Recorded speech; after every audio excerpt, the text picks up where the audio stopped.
Olá, olá, primeira série, e aí, tudo bem com vocês? Vamos à nossa aula de língua portuguesa, redação. Sou o professor Wesley Fernandes dos Santos, professor do Instituto Marechal Malher. Bom, gente, nós demos início ao conteúdo fatores de textualidade, ou seja, quais os fatores que podem fazer com que você atinja os seus objetivos comunicativos, então, em um texto, certo? Esses fatores, por exemplo, são a intencionalidade, a aceitabilidade, tá? O seu texto vai ser aceito, só que você tem de levar em consideração a cultura da pessoa para a qual você vai destinar o seu texto. A intenção do texto, o que você quer? Será que isso ficou claro? Ou é um texto que não tem objetividade? A situacionalidade, será que a situação do contexto, por exemplo, faz com que o seu, a sua mensagem, o seu texto realmente possa atingir os objetivos, ou vai ser uma linguagem até meio estranha ou estrangeira à pessoa para a qual a mensagem está sendo destinada? A informatividade, por exemplo, qual o nível de previsibilidade que existe no seu texto? Então, tudo isso tem que ser observado, por exemplo, a quantidade de informações, a profundidade da informação, certo? O embasamento que há para que a sua informatividade seja realmente relevante. O contexto, ou seja, a sociedade ou a faceta da sociedade em que as pessoas para as quais você vai destinar o seu texto estão inseridas. Será que você realmente vai trabalhar algo que tem a ver com a cultura daquelas pessoas, com os costumes delas, certo? E agora a interatividade que nós vamos trabalhar. É uma das, vamos colocar, formas mais importantes de se produzir um texto, tá? Que existe. Como assim? É o seguinte, a interatividade trabalha, então, a troca de informação entre as pessoas, entre os seres. E também, logicamente, a troca de vivências, ou seja, no caso, a troca de, conhecimentos, de informações, de ideais, de ideias entre um ser e outro. Então, um ser vai, moldando o seu eu conforme o que ele observa nas outras pessoas, conforme o embate de ideias entre uma e a outra em discussões. Discussões que eu estou falando, não brigas, mas sim, logicamente, o fato das pessoas tentarem melhorar os seus conceitos por meio, logicamente, de ponderações conforme ideias diferentes. Beleza, então, o estágio da vida do ser humano oferece, desafios importantes para o seu desenvolvimento. E o ser humano ele está sempre em constante aprendizagem, o que muitos aí não consideram como algo, um dado correto. Muitos acham que chegando-se a uma certa idade não precisa mais estudar, aprender de outras pessoas. Bom, e também isso não ocorre de forma isolada. Existem implicativos biológicos, sociais e históricos, que influenciam a formação do sujeito.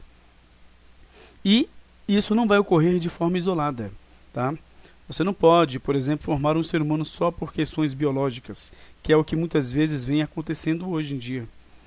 Ou então só por implicativos sociais, ou por exemplo, desconectá-los, esses implicativos sociais, dos implicativos históricos, certo?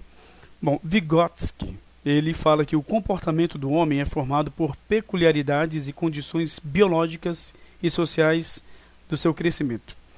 O que isso significa, gente? Existem vários pensadores que, no caso, dizem, por exemplo, que o desenvolvimento do ser humano como sujeito, certo? Ocorre só de forma biológica. Outros dizem que não ocorre de forma biológica, só por implicativos sociais, certo?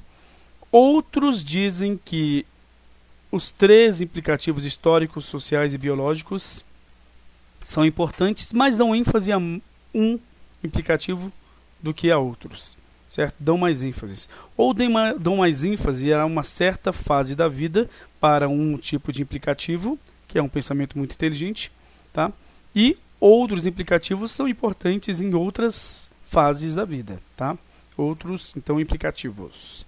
Beleza.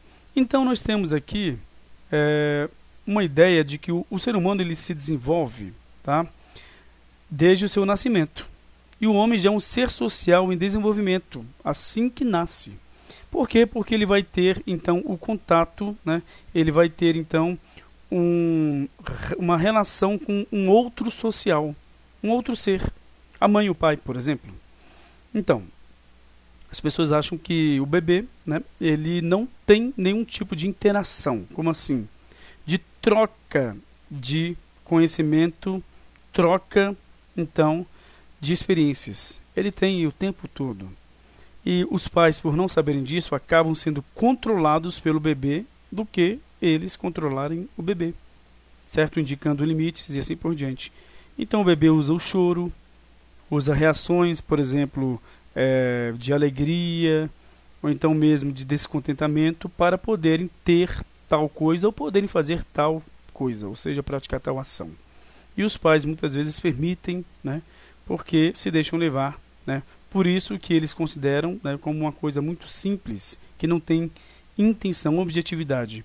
Aí quando a criança cresce querendo tudo, acha que tudo é para ele, certo? Que não quer conquistar nada, uma pessoa que não entende que na vida você tem então de procurar, né, o seu espaço em si, não estou dizendo o espaço social, mas você conquistar em si a sua vida, né, e desenvolver-se como ser humano. Isso independente do modelo, tá, econômico, social do país, você tem de fazer isso.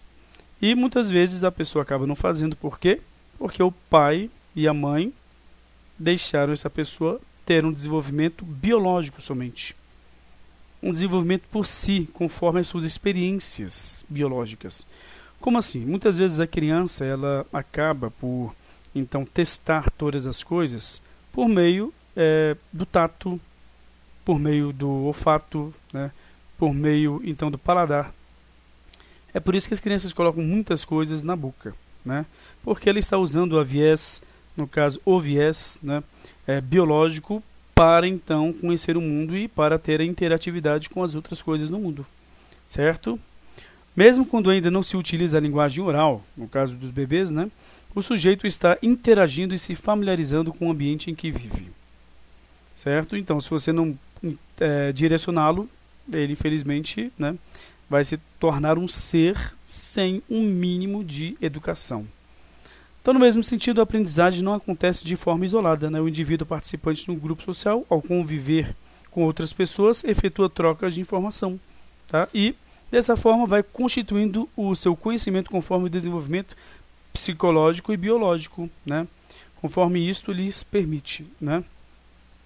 Bom, para Vygotsky, né, a história do desenvolvimento das funções psicológicas superiores, ou seja, de você pensar de forma abstrata, o que seria isto? Você não pensar somente a partir daquilo que você vê, daquilo que você pega, mas sim de abstrações, de conclusões que você tira, né, diante de situações que ocorrem. Então seria impossível sim um estudo da pré-história, ou seja, de suas raízes biológicas. Então você primeiro vai passar por essa fase, a fase biológica, que você então tem um contato físico com o mundo, pelo tato, no caso pelo paladar ou pelo olfato, e depois, ao se desenvolver e você se ambientar, você conhecer o seu ambiente, você começa então a fazer abstrações, a então interpretar o mundo. Mas antes você passa por um estágio para depois ir para outro, tá?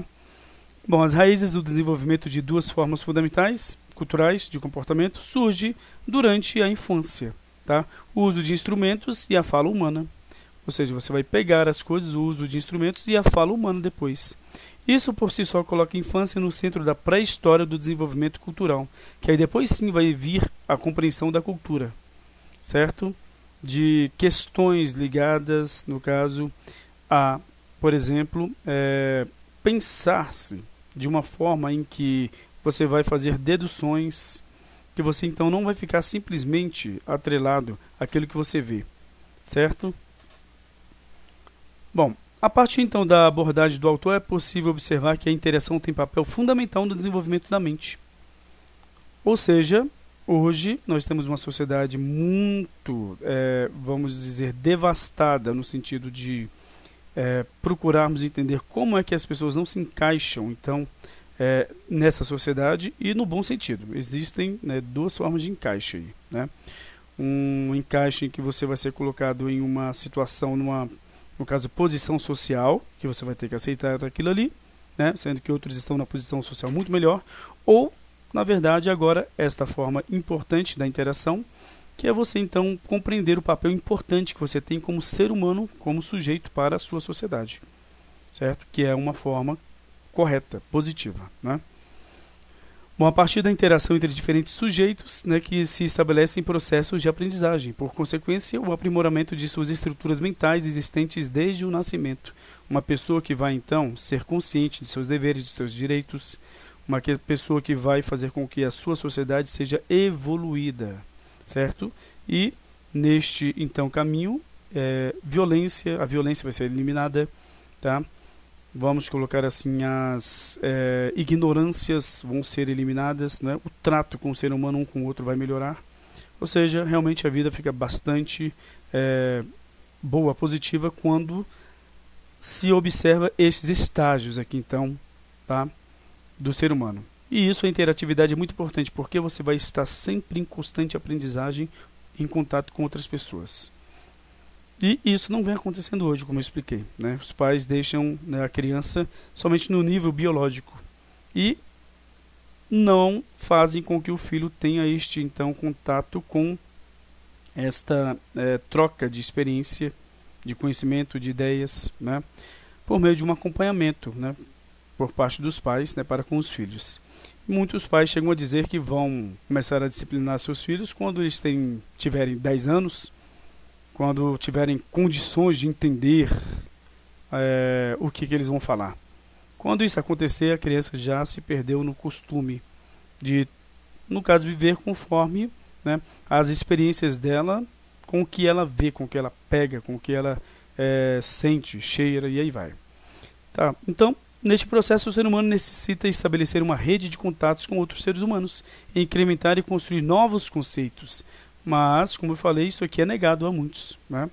Então, o outro social, né, se torna altamente significativo para as crianças que estão no auge de seu desenvolvimento, uma vez que assume o papel de meio de verificação das diferenças entre suas competências e as dos demais. Então você, né, vai, no caso, observar que a criança ela já vai entender muitas coisas, mesmo até os 2 anos de idade, certo? E dali em diante, aí sim, ela vai realmente começar a entender, e bastante. Você muitas vezes pode usar, então, as questões biológicas para orientar, né? Por exemplo, que a pessoa pode pegar, a criança, o bebê pode pegar aquilo, ou não, já não pode pegar aquilo, tá? Que ela pode ter tal coisa, já não pode ter outra coisa, e isso você pode, né, fazer por meio, justamente, né, do quesito biológico, tá? A hora de mamar, a hora de dormir, né? Objetos que você pode pegar, que você pode colocar a mão, outros que não. E isso você pode fazer uso, né, simplesmente de objetos, né, do tato, dessas funções biológicas. E ainda não das funções superiores, né, daquelas funções que são ligadas, por exemplo, a ideias, a abstrações, ao que não é concreto, né, sim abstrato. Beleza. Então, o outro social se torna altamente significativo para as crianças que estão no auge de seu desenvolvimento, uma vez que assume o papel, né, do meio de verificação das diferenças entre as suas competências e as dos demais, tá? E isso vai ser importante para, então, formular hipóteses e sintetizar ideias acerca de laços constituídos, tornando um procedimento interpessoal, num processo intrapessoal. Interpessoal somente entre as pessoas, e intrapessoal quando você realmente vai, né, modificar as suas ideias, porque você observou que a sua não era a que teria mais sucesso, né, diante de uma outra apresentada. Bom, e só mais uma coisa importante sobre este assunto. Hoje, a internet, por meio de algoritmos, vem procurando manter a atenção das pessoas em aparelhos, tá? Que os mantém conectados, né, logicamente. Eles não estão interessados em apresentar para você verdades, para te melhorar como ser humano, para fazer com que você então possa ter essa interatividade, certo? A interação. Eles simplesmente enviam para você somente ideias de cunho que inicialmente te agradam. Então você não vai ter a apresentação da ideia contraposta. E em si, É por isso que hoje as pessoas estão se dividindo, você tem um país dividido, você tem pessoas que estão até se odiando, porque a outra tem uma opinião contrária à sua. Sendo que o mais importante é você procurar ouvir opiniões contrárias à sua para observar se talvez as suas não sejam falíveis, ou seja, não sejam as melhores, tá? Então é isso que acontece quando você começa a receber aquele monte de informação no seu celular, né?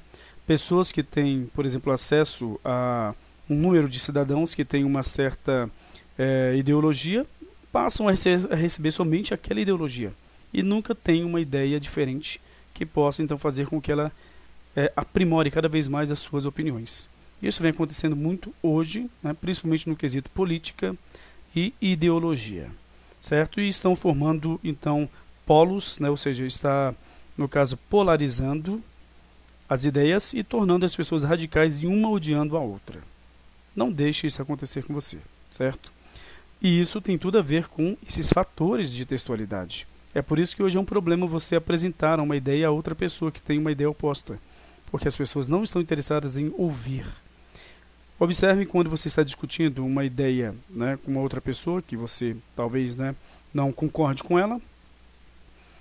E então você vai observar uma coisa, preste atenção a isso quando você estiver discutindo questão de política, de sexualidade, essas questões, né? Então, você observa que a pessoa não está te escutando, ela só está esperando você parar de falar para falar o que ela pensa. E ela está pensando no que tem de falar enquanto você fala. Então o que adianta você conversar? Não é só conversar com outra pessoa que tem uma ideia oposta, é você escutar o que ela falou. Quando eu estou conversando, geralmente eu pergunto o que eu acabei de falar. E não é só as palavras em si, é a interpretação do que foi dito. Porque senão nem continua a conversa. Por quê? Porque não é interatividade. São pessoas jogando frases umas para as outras e que não vão fazer efeito nenhum, não vai haver esta, então, né? Esse intra, no caso, vamos colocar assim, intra-aprendizagem, né?